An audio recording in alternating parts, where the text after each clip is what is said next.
अविनाश बहुत अच्छा कबड्डी का प्लेयर था।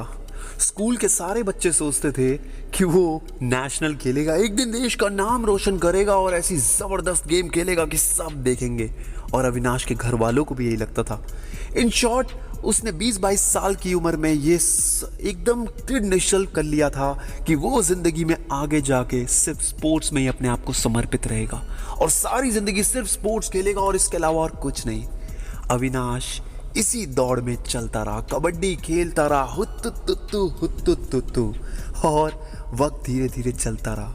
जब वो 23 साल का हुआ तब अचानक उसकी टांग में बहुत तगड़ा फ्रैक्चर आ गया और डॉक्टरों ने हाथ खड़े कर दिए कि नहीं, अब कुछ नहीं हो सकता बेटा, अब तुझे कबड्डी नहीं खेलनी और अगर तूने दोबारा खेली तो टांग से हाथ डो बैठेगा बेटा। ये सीरियस इंजरी है, हड्डी बुरी तरह फ्रैक्चर हो चुकी है, इसको हम जोड़ तो रहे हैं मगर अब तू नहीं कबड्डी खेल सकता। रूठा हुआ अविनाश कोसने लगा खुद को, सोचने लगा यार इस दुनिया में सब कुछ मेरे साथ ही क्यों बुरा हो रहा है, मेरे साथ ही क्यों गलत हो रहा है। मेरे को एक ही तो चीज़ आती थी और साला वो भी हाथ से निकल गई।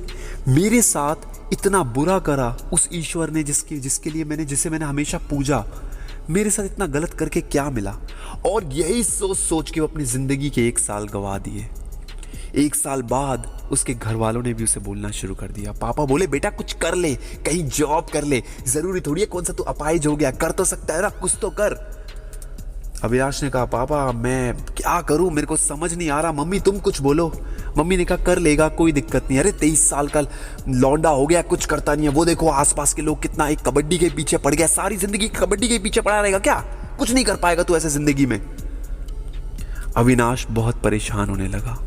जिंदगी में कोई गुरु नहीं था उसका, सिर्फ एक ही गुरु बनाया था, कबड्डी के हीरो, उसके लिए जो चैंप थे, उसके सर।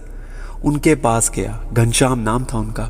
घनश्याम सर से बोला सर आपके अलावा मुझे कोई नहीं समझ सकता, कबड्डी मेरी ज़िंदगी थी और उसको भी मैंने छोड़ दिया या छूट गई, अब क्या करूं। घनश्याम सर कहते कोई नहीं बेटा, मेरी भी छूटी है, मेरी लाइफ के भी कुछ गोल्स थे, मैं पूरा नहीं कर पाया, आज कोच हूं, मगर तू टेंशन मत ले।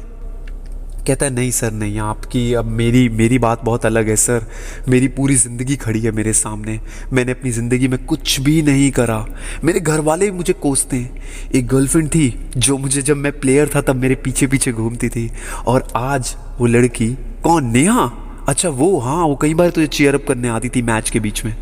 सर हाँ, बट अब वो भी मुझसे बात नहीं करती ढंग से, मैं कोई ऐसी कोई दिक्कत में नहीं हूँ, ना कोई परेशानी है, बस लगता है कि वो ज़िंदगी के उन्हीं बेहतरीन दिनों में ही मेरे साथ थी, बुरे दिनों में मेरे साथ नहीं है। घनश्याम सर बोले बेटा ये हो जाता है, इतना टेंशन क्यों ले रहा है, ऐसा क्या हो गया। सर मेरे साथ ना बहुत बुरा हो रहा है, मतलब मुझे ऐसा लगता है कि इस दुनिया में सबसे ज़्यादा बुरा मेरे साथ ही हो रहा है, और अब मैं देख रहा हूँ मेरी डिस्ट्रैक्शन ही इंटरनेट, मैं हर जगह अपने कहीं सोचता भी हूँ कोई जॉब करूँ मगर उससे पहले मैं डिस्ट्रैक्ट हो जाता हूँ, इस इंटरनेट में अपना टाइम वेस्ट करता रहता हूँ, सारा टाइम बस बेकार की चीज़ों में। सर कुछ करो ना, आपने तो मेरे को हमेशा मुसीबत से निकाला है, इस बार भी निकाल दो सर, इस बार भी मेरे को बचा लो। सर बोले कोई नहीं, तो एक काम कर, जूस पी, तेरे लिए जूस बनाता हूँ। घनश्याम सर ने उसको जूस पिलाने के बाद बोला बेटा अगर तू ये कहता है कि ज़िंदगी में अभी तेरे साथ प्रॉब्लम आ रही है तो ये प्रॉब्लम तो पहले भी थी, पहले मैं तो पुराने ज़माने का इंसान हूँ बेटा। देखो अविनाश, मैं तो हूँ पुराने ज़माने का इंसान, मैं तो पुराने ज़माने की बातें कर सकता हूँ, पहले भी यही सब प्रॉब्लम और इससे ज़्यादा प्रॉब्लम होती थी।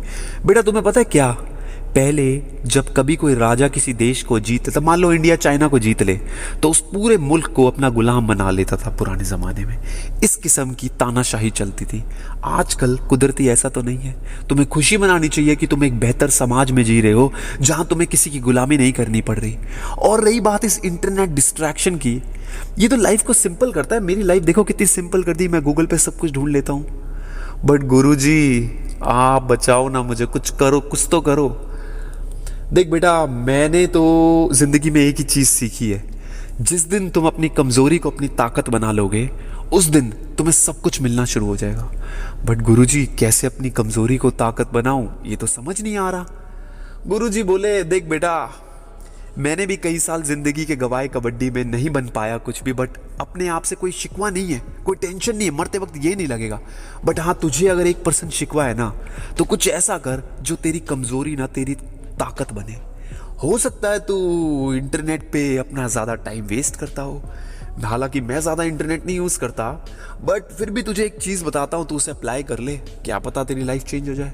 कोशिश करके देख, तेरा गुरु हूँ, तुझे सही सलाह दूंगा जिंदगी भर। तुझे तो मैंने दिल से अपना शिष्य मांगा है, जिस प्रकार गुरु द्रोणाचार्य ने अर्जुन को माना है उसी प्रकार।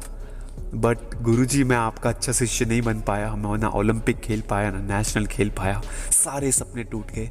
अरे तो क्या हो गया यार, क्या हो गया, क्या गया, कौन सी जिंदगी खत्म हो गई? मे भी क्या पता उस ईश्वर ने तेरे लिए कुछ और बेहतर ढूंढ रखा हो। बट गुरुजी, जिंदगी के 23 साल बीत के, चल तू मेरी एक इस बात को मान ले, उसके बाद देख लियो। दोस्तों, इस वीडियो में आगे बढ़ने से पहले कहूंगा, इसको लाइक करना बिल्कुल मत भूलना और हमारे चैनल सिद्धि मोटिवेशन को सब्सक्राइब करना। बोले भाले और कम बोलने वाले लोग। बोला भाला अविनाश गुरुजी के सारे नुस्खे जो गुरुजी की जिंदगी भर का तजुर्बा था वो सीख कर चला गया घर। अब उसने अपनी लाइफ में थोड़े थोड़े चेंजेस लाने शुरू करे, क्योंकि गुरुजी की बात उसने हमेशा सुनी थी और हमेशा मानी थी। बस फर्क सिर्फ इतना है कि गुरुजी ने हमेशा कबड्डी में खेलना सिखाया, इस बारी जिंदगी का खेल था और उस खेल को उसने बहुत बेहतरीन ढंग से खेलना शुरू करा।